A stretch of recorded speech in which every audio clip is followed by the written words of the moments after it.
صوت دقات الساعة، صوت من أكتر الأصوات الموتر بالنسبة لي في الحياة عموما. إدغار ألان بو كاتب الرعب الشهير قال مرة زمان believe none of what you hear and only one half of what you see. يعني ما تصدقش خالص أي حاجة بتسمعها، وصدق بس نص اللي بتشوفه بعينيك. التصديق ده أصله قوة خارقة، قوة قادرة تعمل حاجات غريبة جدا. قوة التصديق هي مثلا اللي بتخلي الأسياد والجن السفلي يسيبوا كل حاجة في الدنيا ويركزوا بس مع زغلول عشان يبوظوا له حياته ويضربوا له علاقاته ويخربوا حياته كلها. وهي برضه بدل ما يركزوا مثلا مع واحد زي براد بيت، وهي برضه اللي بتخلي الجن العاشق يدوب في دباديب أنجينا جولي. لا، ده بيدوب في دباديب ست ابوها بدل ما يدوب في دباديب أنجينا جولي. الغريب بقى ان فعلا حياه زغلول وحياه ست ابوها بتبوظ عشان هم مصدقين انها هتبوظ عشان كده، وعشان كل اللي حواليهم مصدقين. مع ان انجينا جولي وبراد بيت حياتهم بتمشي عادي، هي باظت برضه بس غالبا عشان احنا مصدقين انها هتبوظ. الناس اللي بتصدق في الخوارق والماورائيات والحاجات الغريبه دي دايما بتحصل لهم حاجات غريبه، حاجات ملهاش تفسير علمي او عقلي، وده بيبقى بجد مش تخيلات. انا من الناس دي. انا مش فاكره مثلا كم مره عدلت الفنجان المقلوب عشان ابص فيه، سواء انا بشوفه لغيري او حد بيشوفه لي. ولا كم مره شفت حد وقلت هو ده اللي فلانه قالت لي عليه. او كم مره جات لي واحده صاحبتي وقالت لي فاكره لما قلتي هيحصل كذا؟ حصل بالظبط فعلا، فنجانك ما ينزلش الارض. بس انا فاكره مره محدده جدا، كنت تقريبا في اخر سنه في الكليه. انتشر في وسط اصحابنا كلام عن واحده ابتدت تتشهر شويه فنجانها ما بينزلش الارض ابدا، ما بتجليش منها. قالوا بتعرف عنك اللي انت ما تعرفش عنك. قلت مال نجرب، ورحنا حي قديم من احياء اسكندريه، وقدام العماره القديمه وقفنا. عماره ببوابه خشب كبيره متورده، ولما دخلنا المدخل لقينا ضلمه. السلم مليان قطط سودا، وانا بحب القطط السودا قوي. طلعنا لها للدور الثاني. السلالم الرخام مع كل سلمه كل مره بتخطي عليها بتعمل صوت رجه وصوت صدى، صوت غريب جدا. وصلنا لها الدور الثاني، دخلنا على ريسبشن كبير قوي قاعده فيه المساعده بتاعتنا، بنوته شيك كده مش شبه الناس بتوع النصابين، بتاخد الفلوس وبتنظم الدور. وقعدنا نستنى، وقعدت اسلي نفسي ان انا ابص بعينيا والف بيهم في وشوش الناس اللي قاعدين، ستات كتير قوي وشويه رجاله بس كلهم شيك قوي. قعدت افكر يا ترى كل حد من دول جاي ليه، احاول اقرا وشه واقرا دماغي. وبعد انتظار طويل دخلنا الاوضه بتاعتها الكبيره قوي عشان نلاقي كنبه طويله وفي الوش كرسي كانه كرسي العرش، قاعده عليه ومربعه في منتهى الجمال والشياكه. جنبها سايد تيبل وقدامها ترابيزه مدوره صغيره عليها سبرتايه وكنكه بن، وفي الوش في مرايه كبيره بطول الحيط. اول ما دخلنا صبت لنا على طول القهوه وادت لكل واحده فينا فنجان. بصيت لها وحسيت ان وشها مش غريب عليا خالص، بس انا مش فاكره شفته فين قبل كده. ادتني الفنجان وضحكت وقالت لي خليكي اخر واحده. قعدت ترغي مع كل واحده فيهم كتير، يمكن نص ساعه، كلام تقوله بصوت عالي وكلام تاخدها على جنب، اصل برضه البيت اسرار. وشويه يضحكوا وشويه يخافوا وشويه يتكسفوا، رغي وجات عليا مفيش رغي. بصت في وداني بصه سريعه وبصت لوشي وقالت لي ما تخليش اي حد معدي كده يمسك فنجانك ويقراه. بصراحه عصبتني. طب ما انت اي حد معدي اهو سايباكي تقريه. ردت عليا كانها سمعت الصوت اللي جوه دماغي.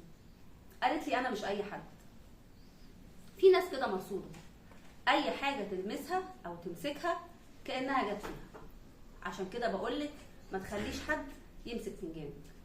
وكمان بقولك ايه، ما تاخديش حاجه مستعمله من حد. اتغصت زياده. انا عمري في حياتي ما خدت حاجه مستعمله من حد، انا اصلا بقرف جدا. قلت لها ايه اي كلام اللي بتقوليه ده؟ بصت في المرايه اللي في ظهري وكشرت وقالت لي انا بقولك ما تاخديش حاجه من حد. انت ايش عرفك الوقت اللي فيها ده وقتك ولا وقت غيرك؟ هما مش بيقولوا ما تلعبيش في عداد عمرك؟ هو العداد ايه غير شويه وقت؟ وقت ايه وعداد ايه؟ قالت لي خلاص مش شايفه حاجه ومشي. مشيت وانا متغاظه جدا. اول مره احس انه اتنصب عليا. ال 50 جنيه راحوا في الارض. وعشان تتخيلوا انا متضايقه قد ايه، ال 50 جنيه في سنه 2000 كانت تجيب دلايه ذهب صغيره. فانا حقيقي اتنصب عليا. قلت لهم دي الست اللي انتوا طالعين بيها السما؟ هي بس لقيتكم كده منبهرين خايفين فقعدت تقول لكم اي كلام.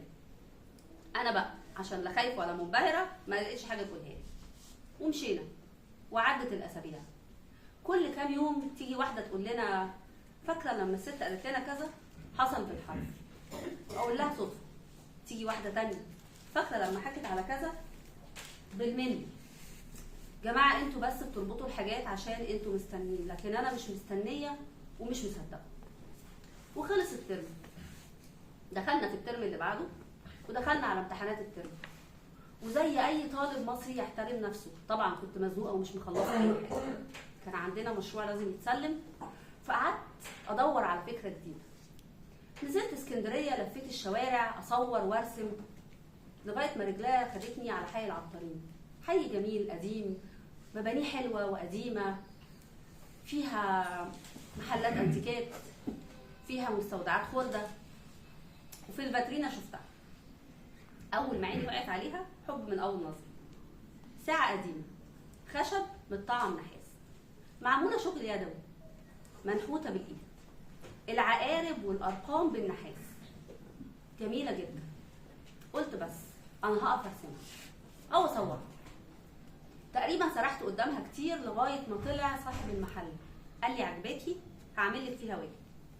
سعرها كان كبير جدا عليا. قلت له سيبني بس ارسمها او اصورها.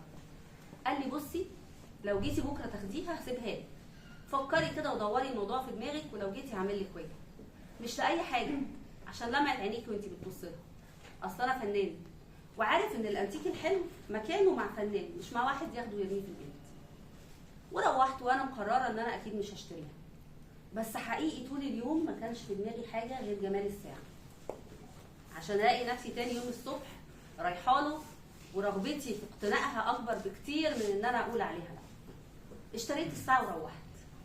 اول ما روحت خدتها في اوضتي وحطيتها على المكتب. قعدت افكر هرسمها ازاي. صور كتير قوي جت في دماغي، صور قصر قديم، بيت من الاربعينات، وسرحت فيها لغايه وقت النوم ونمت. عشان اصحى الساعه 3 على تيار هوا بارد جدا خلاني متلجه وانا نايمه. الغريب بقى ان الباب والشباك كانوا مقفولين، التيار كان جاي من ناحيتي. في حاجه تانية غير تيار الهوا. ايه الصوت ده؟ تك توك تك توك. ده صوت عقارب ساعه. الصوت اللي كان بيخليني اشيل هم زياره جدي مع اني بحبه، لان طول الليل كنت ببقى سهرانه سامعه صوت التكات. الصوت ده انا قادره اميزه من ورا كل البيبان. استحاله يكون في بيتنا في ساعه بتعمل التكتكه دي، واستحاله تكون الساعه كانت بتعمل الصوت ده كنت هسمعها. اتدورت ابص عشان الاقي الساعه على السايد تيبل اللي جنب السرير. الغريب بقى مش بس الصوت، الغريب انها عقاربها كانت منوره مع انها نحاس مش مين. سرحت وانا بفكر عشان الاقي من بعيد صوت اتنين بيتخانقوا، راجل وست. قلت ده اكيد حلم، بس حلم او مش حلم انا عمري ما هقدر استحمل صوت التكتكه ده للصبح. مديت ايدي وخلعت العقارب ورميتها. ما فرقش معايا ان الساعه تبوظ، بس انا فعلا محتاجه انام. ونمت وصحيت رحت كليتي، وفي وسط زحمه اليوم نسيت كل حاجه عن الحلم والساعه والكلام الفاضي ده. روحت بالليل عشان اذاكر لان تاني يوم كان عندي امتحان. قعدت وفتحت الماده وذاكرت عشان اكتشف ان من الساعه 12 الساعه تاني بتتكتك. مش بس بتتكتك، دي كل نص ساعه بتعمل دقات على عدد الساعات. ليله سودة. الغريب بقى اكتر ان انا متاكده اني كسرت امبارح العقارب دي. سكت وقلت خلاص سيبك من الساعه وركزي في الامتحان بتاعك، عشان اتفاجئ الساعه 3 بنفس تيار الهواء الساقع. مش بس كده، عشان اسمع نفس الصوت بتاع الراجل والست بتوع امبارح بيتخانقوا، بس النهارده كان الصوت اوضح.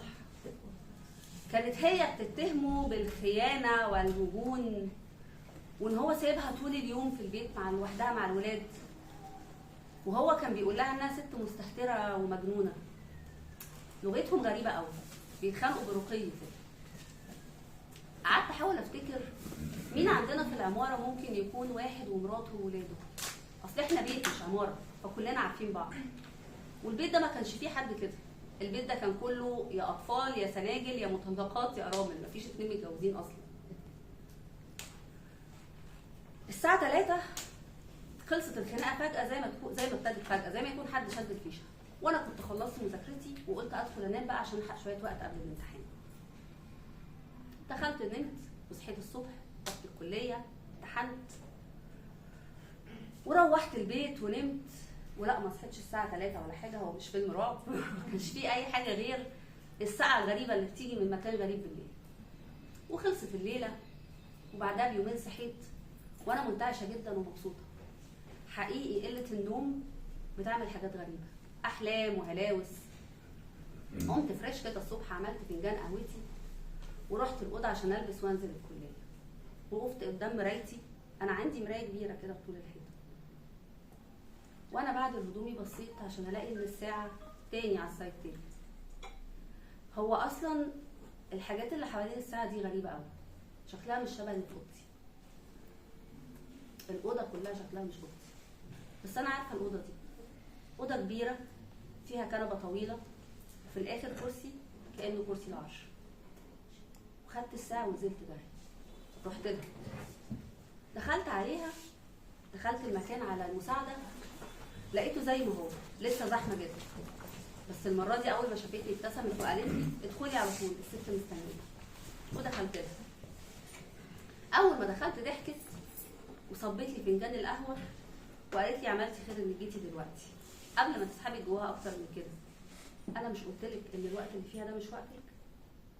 ومدت ايدها تديني فنجان القهوه، وانا كمان مديت ايدي واديتها الساعه عشان تحطها على السايد تيبل اللي جنبها. قالت لي اقعدي، المره دي هقرا لك بمزاج وانا وانتي لوحدنا. وضحكت لي، بصيت لها عشان اشوف نفس الضحكه اللي بشوفها في المرايه. وفعلا من يومها ولسنين كتير بعدها مفيش حد غيرنا احنا الاثنين مسك فنجان.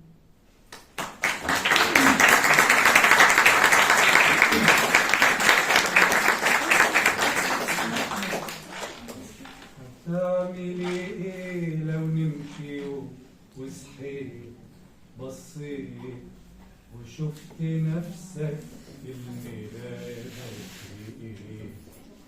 جواك سؤال تصرخ تقول انا مين؟ انا مين؟ انا زي ما انا ولا ابتسمت اتنين؟ وبعدين